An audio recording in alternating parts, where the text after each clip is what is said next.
The Path to the Other Side. I live about 5 miles from the Navajo Indian Reservation, which runs into the Yosemite National Park. It just so happens that I met a good friend there when I was 14. My parents and I had been invited to the reservation for a weekend. Now, that's when I met Noah. Noah is a tribe elder and is 38 years old. He's about 6'1", 190 pounds, lean and muscular. He had taken a liking to my parents and me. I have since looked up to him as a father figure. I haven't seen him in a year, mostly because I fell into a depression after Morgan's disappearance. He had heard the news and came by the house one afternoon, riding his four-wheeler the whole way. At this point, I had not come out of the house or my room for 2 days. My parents had knocked on my door, but I didn't answer. They told me he had visited. I felt bad ever since, but at the same time, I've just wanted my own company. My sister is the only thing on my mind here lately, and sometimes it's a pain just to talk to my mom and dad, even though I know they need me now more than ever. I feel like I've fallen into some type of heavy depression. After last week and seeing what I saw, I need to talk to Noah. He is very fluent and educated with the surrounding woods and the park. If anybody knows of an ancient spirit or some type of time warp in these woods, it's going to be Noah or his family. But would he believe me is the question. I don't think anybody is going to believe what I had seen or went through unless they too had experienced it. It's been about 7 days since I went into the window of light that appeared in the woods. Since, my skin is broken out in rashes and I've had nightmares every night. It hasn't been the best of week. The entity that I saw that night was a cross between the Slender Man and the Predator. And I know that sounds crazy, and this makes a little sense because one is skinny and one is depicted as muscular and big in Hollywood, but what I saw was similar to both of those, and it also threw off this spectacular light. I only witnessed it for a second before I began to run. How in the hell was I supposed to prepare for this if I wanted to go back out into those woods, which I did? I don't think a shotgun is gonna phase that, or a cross. I think my initial suspicions were correct. This was some type of otherworldly presence that was living in my woods, killing people. This explains why I could hear my sister in the woods at times. Somehow, though she was no longer on this plane or dimension, she was still somehow extremely close enough to be heard, and sometimes perhaps had even broken free. This would explain the sightings. Of course, this is just all speculation. It's been difficult not telling my parents that their daughter could still be alive, that I had actually heard her in this strange world. I want them to know so badly, but I've decided to be patient and stay quiet. I don't want to get their hopes up, only to be let down again. That's happened enough already. This morning, I sent Noah a text and apologized for not coming out of my hole when he came to visit. I asked him to come back and told him that we needed to talk and that it was about Morgan, and he didn't hesitate to say yes.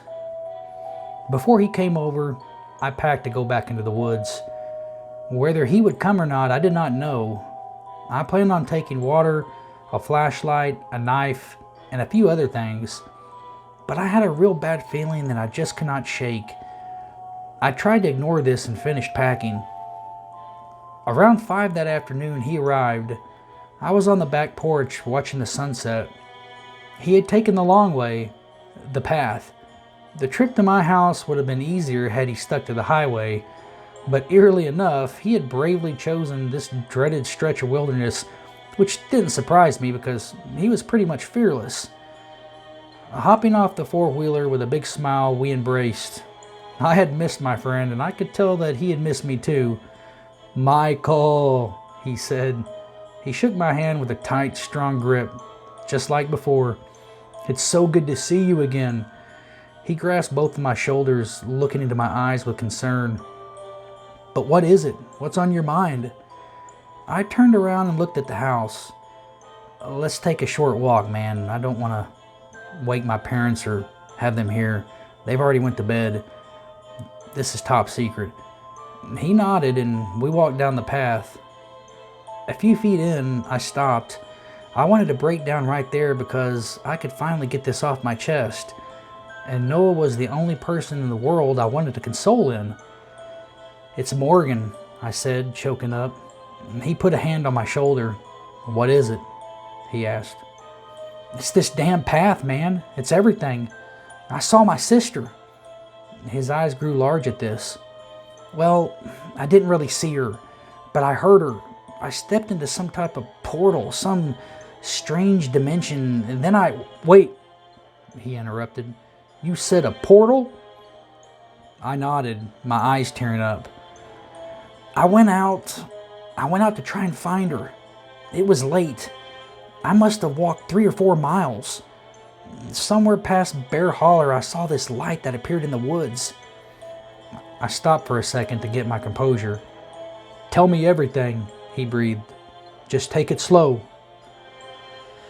I went into the light, Noah. It was like a window, but it was lit up with these colors that I can't explain. They were colors that I've never seen before. He waited patiently, his face an expression of stone, but it was like he also understood. "I heard my sister, but I didn't see her. She somehow sounded younger. It was like back when she was 7 or 8. I don't know, she just seemed like she was younger. And then I heard these terrible screams. Man, they were truly terrifying. It was like a roar and a screech at the same time. No human or animal was capable of that kind of scream. No animal has those kind of vocals." Reliving all this, I felt like I was about to hyperventilate. "Calm down," he assured me. "You're fine, and you are alive." I nodded, trying to slow my breathing. "What you're describing is..." He stopped. "What is it, Noah? I want my sister back." "We call it Tata Klea. In simpler terms, it's known as the Owl Woman. That would describe the screams and the light, among other things." My stomach turned. If he was correct, I was right. Morgan had not been murdered, not at least by a human. I just stared at him, not wanting to hear anymore. I couldn't even talk. My lips trembled. My anxiety was high. He looked back in the direction we came. "What doesn't make sense is, if this is your sister in this realm, these demons don't normally come out of day, which was when your sister was kidnapped. The Yakima tribes speak of these giant owls who live in between this dimension and the 4th dimension. They prefer the taste of children." "Well, then I prefer to kill them fucking owls," I scowled angrily, gritting my teeth. "It's not that easy, young Michael. Legend says they cannot be killed, only contained. And I need to tell you something, so please brace yourself." I nodded, trying to hide my emotions. He had obviously never seen me like this. "The Tata Kleha, it can certainly make a cry like you heard, and they can also mimic young children's voices, tricking one into believing that child is alive, perhaps luring one into the woods. You are probably very lucky to be alive, especially if you went into their world, their side."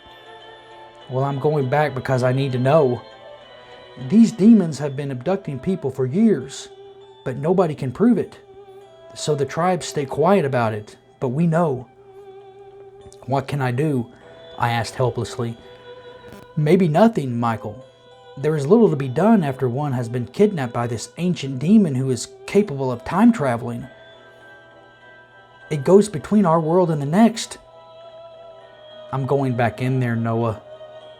He shook his head, knowing how determined and stubborn I was. "Very well, but that portal may never open up again. You could have seen it by accident, or maybe this demon is hungry. My elders have only seen this window you mention of once, before I was even born, in these here woods." "I guess I'll take my chances then," I said, "and spend the rest of my life out here if I have to." There was a long silence at that admission. I will help you, but only if it's reasonable. If we cannot recapture your sister, we must let it lie. You must let it lie, my friend. I nodded. You got yourself a deal, I promise. Do you remember Morgan's 12th birthday? He asked. Yeah. You were there. We had a huge bonfire. It was great. Why? Never mind that. What I mean is, did Morgan wear her necklace on the day of her disappearance? Necklace? I asked, confused. It was the ghost beads I gave her for her birthday. Was she wearing them? Was that the dried out berry necklace? I asked. Yes. I sighed, remembering it on her nightstand at home. Her room was still untouched since the day of her disappearance. No, I said, it's at home. But she always wore it. I asked her to take it off that morning because we were playing catch. I didn't want it broke because it came from you. He frowned and nodded. I see. Why? I asked. The necklace is a deterrent. It's only given to those who our tribe cared deepest about. It was meant to keep away evil spirits. If the necklace is at your house, this makes even more sense now.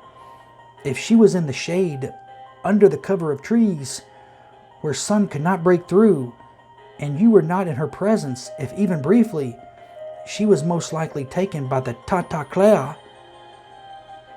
So it's my fault, I said solemnly.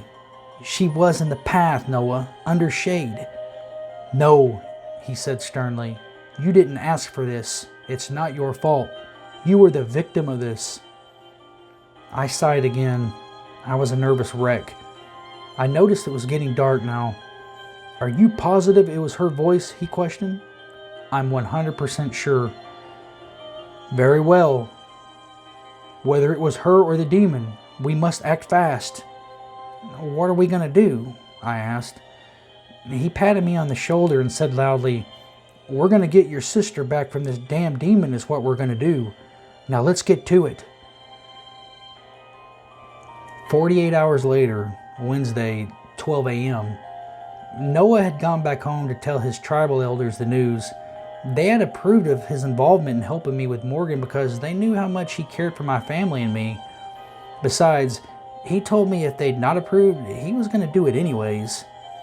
He had come back last night to stay over with me. We had spent the day catching up. We talked a little about what we had planned tonight. It had been a wonderful day with my best friend. He had literally saved me from an impending nervous breakdown. As the afternoon gave into darkness, so did the warm air to a cool night breeze. We set off a little after midnight. By the time we were on the path, my heart was already pumping. We walked for a mile before anybody spoke. The demon will try to trick us, Noah said. Do not be deceived. Do not believe that Morgan is alive. We do not know. Do not let this sway you. This is what it wants. This is a time passage, a way into another world in which we cannot see, but have the accidentally happen upon or be pulled into. The odds are 1 in a billion. If we pulled in, please stay close to me. What are we supposed to do if we get in? I asked. I mean, it was a legitimate question. Try not to die. On that note, I stayed silent the rest of the way. We passed the point where I had seen the light, and Noah had instructed me to keep walking. I was growing impatient now, though I was still on pins and needles. Do you think she's alive? I asked, breaking the silence. He stopped. I couldn't see his face. It was just too dark. I did hear him taking a breath. It's a 50-50 chance, my friend. With these things, there is no telling until one finds out for himself. Thank you, I said softly. You'll never know how much this means to me. You coming out here with me, even if nothing happens, which I don't expect it to. It is my duty and obligation as your friend and my tribe's tradition to rid this entity. Your love for your sister and that bond is very strong. Don't underestimate that. Looking back on it, nearly 18 years old, I honestly still couldn't fully appreciate his gratitude and bravery. We walked for about 15 more minutes, our flashlights leading the way. Taking a breath, he said suddenly, stopping.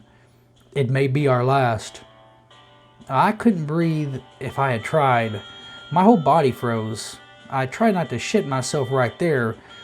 The fear had come back with a vengeance. Take my hand, he said, his voice full of tension. A scream came from within a few yards of us, and we both jumped. The hairs on my neck stood erect. Then all I remember is being dizzy and a lot of spinning. When I opened my eyes, that familiar tight skin sensation was back, and I felt gravity pull at my face. I was standing on the edge of a cliff that looked horrific. It was a terrible abyss. Before me was a land of fire, but also laced with ice. Strange-looking frozen trees stuck out of wide cliffs. A lake of fire burned below, turning and churning with bodies swaying and drifting around.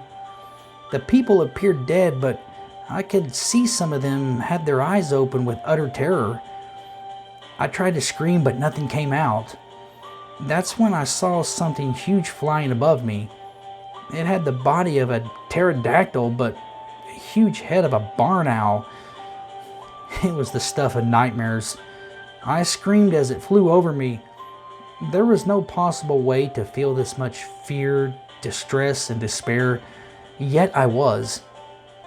The bird swooped down in front of me and morphed into this same intradimensional entity I had seen last week. It let out a scream. The wind rushing from its mouth was enough powerful just to blow me over. I was on my back before I knew it. I looked up and I knew it was time to die. I was helpless, froze in a trance. Then I saw a huge shadow behind the demon. It was Noah, and he was as big as the entity now. I'd speculate around 7 feet tall. The demon turned to face Noah. Noah's cold black hair blew in the storms of wind escaping the demon's mouth. I cowered, watching as Noah held out his hand, revealing the necklace he had given to my sister. It was the necklace of dried fruit, the ghost beads. The demon shrieked at the sight of it like a vampire would sunlight. It began to wither in front of me. Then it changed into hundreds of dead souls, each one flying out in every direction into the stormy, foreboding sky above. I was able to move, but only crawl.